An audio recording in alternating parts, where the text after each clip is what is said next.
Welcome to the Slop Farm. Enjoy the video. In this video, I will explain how to play Call of Duty Search and Destroy. This mode is all about strategy and teamwork, where each round is incredibly intense.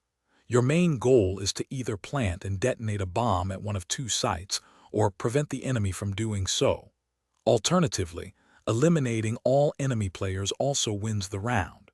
Remember, you only get one life per round, so every move counts.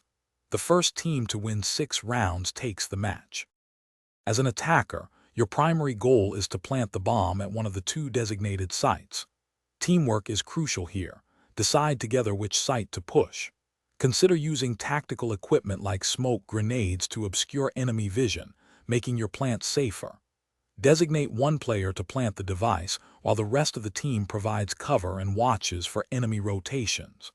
Once the bomb is planted, quickly establish strong defensive positions to protect it until detonation. On defense, your objective is to prevent the enemy from planting the bomb or eliminate them all. Strategically split your team to cover both bomb sites, anticipating where the attackers might push.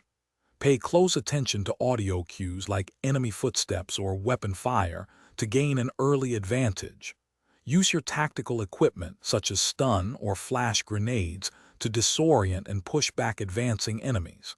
If the bomb is planted, your top priority is to defuse it as quickly as possible. To truly excel in search and destroy, master the map layouts, including common bomb plant spots and effective pre-aim angles.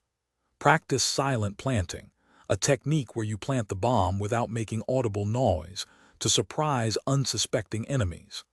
Constant and clear communication with your teammates is paramount for sharing enemy locations and coordinating pushes.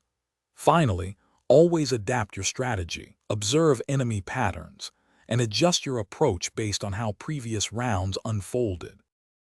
Thanks for watching. Consider subscribing if we helped you today.